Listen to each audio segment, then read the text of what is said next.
பாவ புண்ணியத்தை தானே பரிசீலனை செய்து புண்ணியத்தை மட்டுமே தேடிக்கொண்டவர் எம்ஜிஆர். அவரது அருங்குணத்தை அறிந்திருந்த கோவில்பட்டி வீராசாமி ஊரை விட்டு கிளம்பி சென்னை வந்தவர் எம்ஜிஆரின் நாடக குழுவில் சேர்ந்து நடித்தார். அத்தோடு எம்ஜிஆரின் பாதுகாவலராக இருந்த தர்மலிங்கம், காமாட்சி, அழகர்சாமி, ராமசாமி ஆகியோருடன் இணைந்து கொண்டார் வீராசாமி. சில ஆண்டுகள் கழித்து தனியாக ஏதாவது தொழில் செய்ய விரும்புவதாக எம்ஜிஆரிடம் தகவல் சொன்னார். மகிழ்ச்சி கொண்ட எம்ஜிஆரும் 25,000 ரூபாய் கொடுத்து தொழில் நடத்த சொன்னார். பணத்தை வாங்கி கொண்டு சென்ற வீராசாமி திருவல்லிக்கேணி சாலையில் எம்ஜிஆர் பெயரில் ஹோட்டல் ஒன்றினை நடத்த தொடங்கினார். இதை பொறுக்காத ஒருவர் எம்ஜிஆரிடம் சென்று, தலைவரே, நீங்க கொடுத்த பணத்தை வைத்து தொழில் நடத்துறேன்னு சொல்லிட்டு போனவரு ஹோட்டல் வச்சு நடத்துறாரு. இவ்விதம் சொல்லப்பட்ட தகவலை கேட்டு எம்ஜிஆருக்கு எழுந்த கோபத்திற்கு அளவில்லை.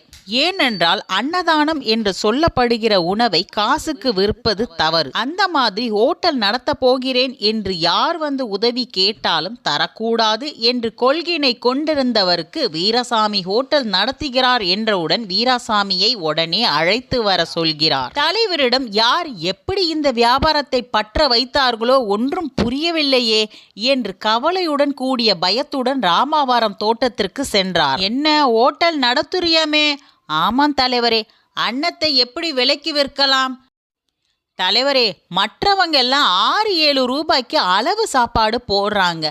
நான் வெறும் 2 ரூபாய்க்கு ஏழைங்கள் வயிறு நிறைய முழு சாப்பாடு போடுறேன். அவ்விதம் போடுவது தப்புனா ஹோட்டல் நடத்துறதை விட்டுடுறேன் தலைவரே என்று கண்ணீர் மல்க கூறினார் வீராசாமி. இவ்விதம் சொன்ன வீராசாமியை கட்டி தழுவி முதுகில் தட்டி கொடுத்த எம்ஜிஆர், வீரா, எல்லோரும் 6-7 ரூபாய்க்கு சாப்பாடு போடும்போது நீ மட்டும் 2 ரூபாய்க்கு போடுவது எனக்கு பெருமிதமாக இருக்கிறது.